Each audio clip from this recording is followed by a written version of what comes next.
Every day, 2 million of us take off and land somewhere in America. 600 million passengers boarded a flight last year, and the number is expected to surpass 1 billion this decade. The sky has no limits, but the ground does. But it takes an airline to orchestrate both elements.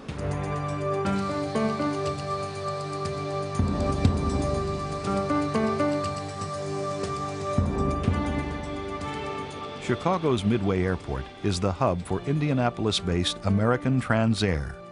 Your arriving destination, which is San Francisco, Gate C2, which is the aircraft that just came in right now. With 100 daily arrivals and departures from its hub, ATA is continuously training new ramp personnel.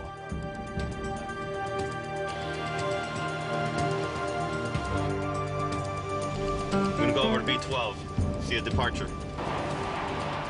Every plane flies 12 to 15 hours per day.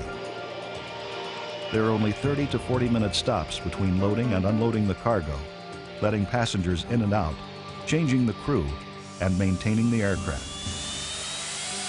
The ramp operation is an art of choreography. If you notice, he's opening the door. You're going to try getting the belt loader. The belt loader's going to come over here. You're going to start working on it. All right, what do we got here? You got a transfer tag, right? Yes, sir. Somebody has to be behind the jetway to see if it's clear. Copy that, no problem.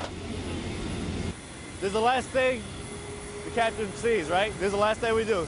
Show him the bypass pin, salute him, and he's off.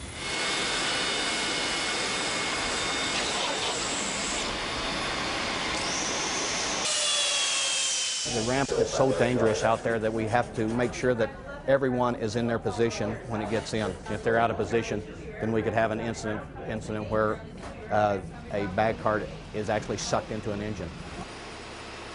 ATA has a near-perfect safety record. One hard landing with no fatalities in its 27 years in business. Clear. One reason is its strong emphasis on aircraft maintenance. See that either. The airline opened its own school for mechanics. You guys remember the Air Alaska crash? That was an MD-80.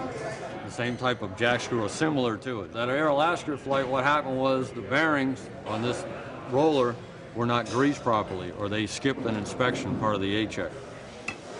Check them out. Lose control of the airplane? Is that what they did? They lost complete control of the airplane as you couldn't move that elevator. Initially trained on small planes, the graduates will be taking care of ATA's jetliners. ATA operates one of the oldest fleets in the industry. Half of their planes are between 18 and 25 years old. Their fleet of 19 Lockheed 1011s is the largest of any airline. Here you can see that we've opened up the cargo door and we've gone inside to inspect inside the cargo bay behind the fire retardant lining to see how the systems are working inside that area. Over here you can see that we've opened up the top of this engine. It's called the pylon, and we're looking at the air ducts and the controls that run down there into the engine to see what kind of service they're in. We've also opened up the leading edge of this wing so that we can look at the ducts that run down the wing and the wiring and the cables that run there to see what kind of condition they're in. Here in this panel are all the connections for where the engine and the airplane meet. We're going to look inside here to make sure that everything is in the right position, that we don't have any leaks, that there's no chafing on the wire. We're also going to look out through the pylon here where they run down on top of the engine. In the 70s, these wide-body jets were considered the most advanced of their time. The government does not limit the age of commercial aircraft. They simply must meet FAA safety standards. And since the L-1011's design is still impressive, it makes sense to essentially rebuild the aircraft every 3 to 5 years. This is the front part of an engine that was found during one of our inspections to have damage. We've now cut the damage out and we're getting ready to replace this damage with a new piece. Mechanical problem in San Francisco on 190. Delays are every airline's headache.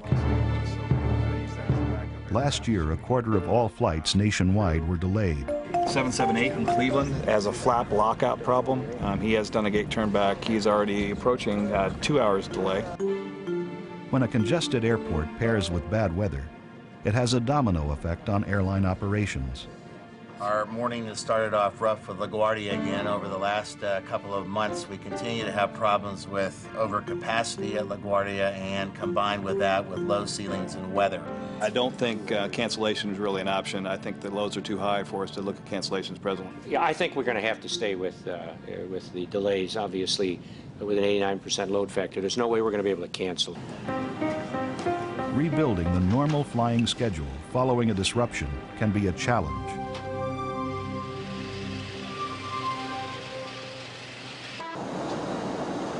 When emergencies arise on board, passenger safety is in the hands of the flight attendants. Airline training prepares them for the worst. Tulai Harris, 27 years of flying and 7 million miles under her belt, trains flight attendants at ATA. Are you okay? Are you okay? Greg, go get the AED go kit, inform the flight deck, make a medical clear. Long gone are the days when they had to be tall, slim, unmarried, and female. Are you okay? Are you okay? He is giving you no response. I'm going to lift his chin. I'm going to look, listen, and feel for breath. Although travel adventure is still the main motivation, serious safety skills are required. First one went in. I know he's clear. Mike, please help this person. He's coughing. He's turning blue. Are you choking? I know the Heimlich. I can help. My babies, I think it's choking. I know the Heimlich, it's all right. 1, 2, 3, 4, 5.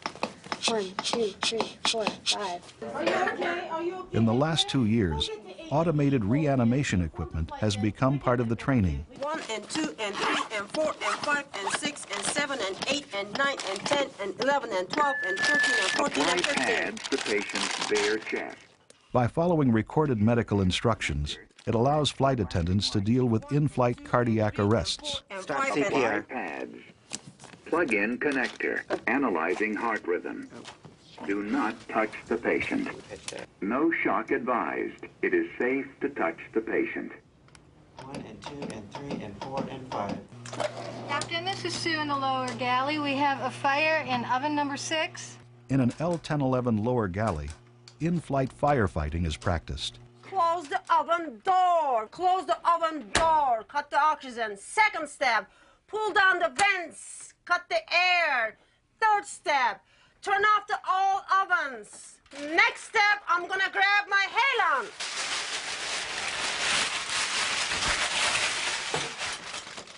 I'm gonna stand by with my halon. I will not use my halon. I'm gonna let the fire burn out itself.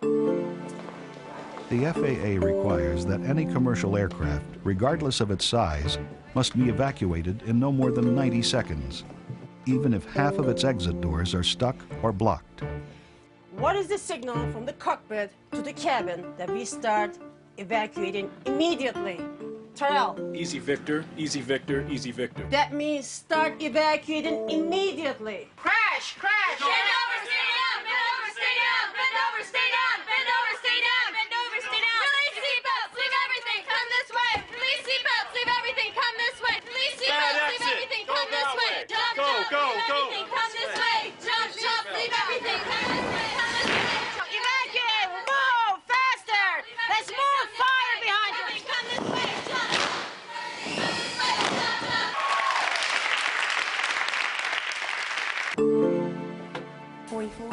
In passenger evacuation research, live weight mannequins of infants are distributed among the passengers. Researchers observe how these mannequins are carried by passengers during a fire alarm. All right, let's go. Quickly, quickly, quickly. Let's go. Move it, move it, move it, move it. Let's go, let's go. Now this one is coming down pretty well there. That was a good one. Let's go, let's go, let's go. Move it. This one did not conform to the protocol.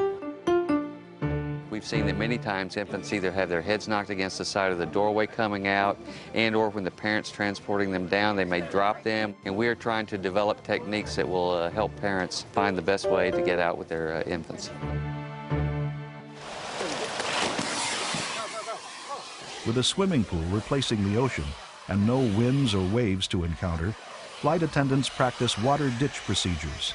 Ladies and gentlemen, this is an emergency. Let's feel it. Let's play best outside. Get into wrap. It is an extremely rare occurrence in commercial aviation, but should it happen, saving lives is literally on the flight attendant's shoulders. We got you. One raft can squeeze up to 45 passengers. Be sure to look behind you. What's near you? Flight attendants become raft captains. All right. A survival kit contains a knife, a flashlight, flares, some candy, a copy of How to Survive on Water, and a Bible. 10. Put your rod through the loop. Snap it at the bottom. Tell me when you're finished. Done. The canopy protects from bad weather or sunburn, collects rainwater. Its bright color attracts search planes. You watch for aircraft. You watch for surface vessels. You watch for land. To keep up passenger morale, singing is advised. How many of us, after entering the plane, glance through the cockpit door at the pilots?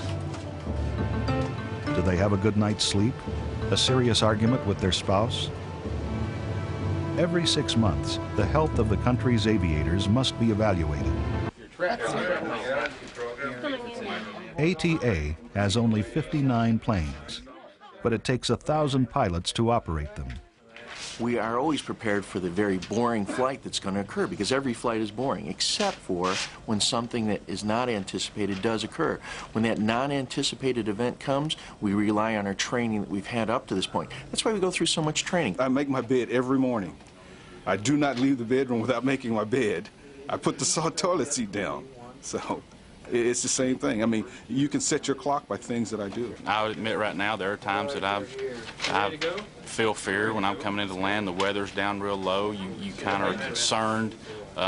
It begins to make you wonder if you're doing everything exactly right, and you keep double check it. When we get in the cockpit, we are probably faced with one of the biggest enemies of all in complacency. How prepared we are to go to work is just... Before they put on their uniforms, new pilots are indoctrinated to cockpit culture.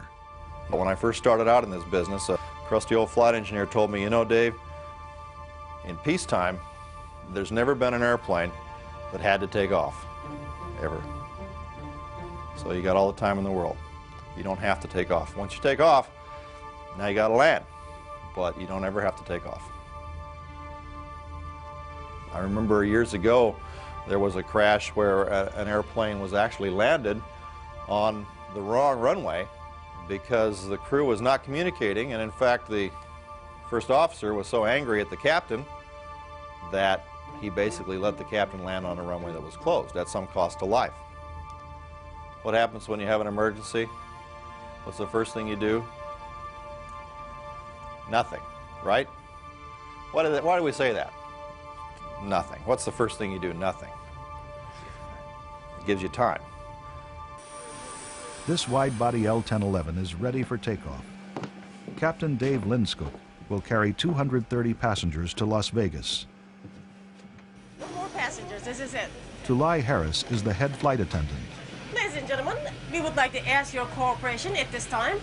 I'm pleased to announce the 3 special flight attendants on board today. Today is their very first flight. Thank you and welcome aboard. Check. Pressurization. Normally set to 35. In the cockpit, checklists are the rule. When the slightest problem arises, pilots turn to them. Cabin secure. I don't want to push that engine up until it warms up a little bit. After pushing back from the gate, the pilot starts the 3 engines.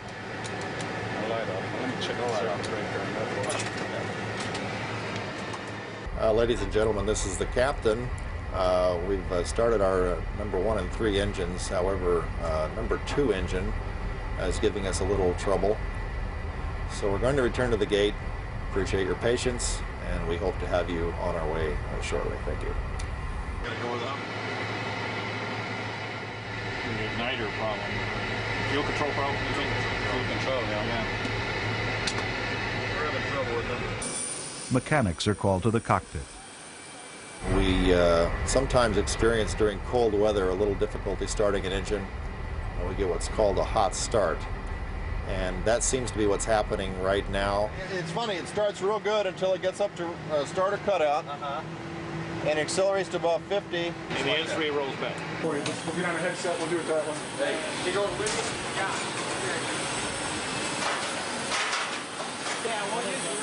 ATA Flight 243 from Indianapolis to Las Vegas is delayed. That's the adjustment that they're making up there right now. Almost like you'd make on a car, a little carburetor adjustment. Give it a little more gas to help the engine come up to speed quicker. Hey, there we go. Oh, yeah. All right. We'll leave it running, right? Yeah, leave it running. Hello, folks. This is the captain once again, and we have good news. It's just a matter of clearing up the paperwork, and then we'll be on our way. 03 Heavy, runway heading on, keep right close to takeoff.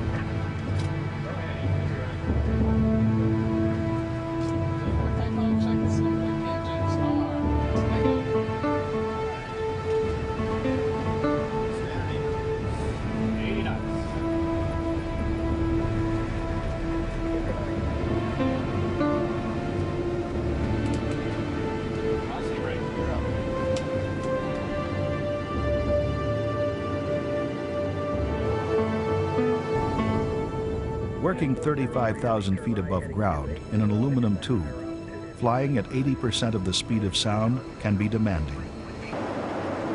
But pilots believe in the aircraft's technical wonder and in their own skills. How are you guys doing? Years ago, the old mindset was the captain was God. You didn't disagree with the captain. The captain was always right. And they discovered that there was some incidents or accidents which were attributable to that, because even though the other crew members knew it was wrong, they didn't speak up. We have all made mistakes. Accidents are a bunch of small mistakes that add up to a big one. The trick is to recognize the direction you're headed and to say, time out, stop, wait a second. If we continue this direction, I'm not sure what's going to happen. As for the public, air safety is often associated with fate.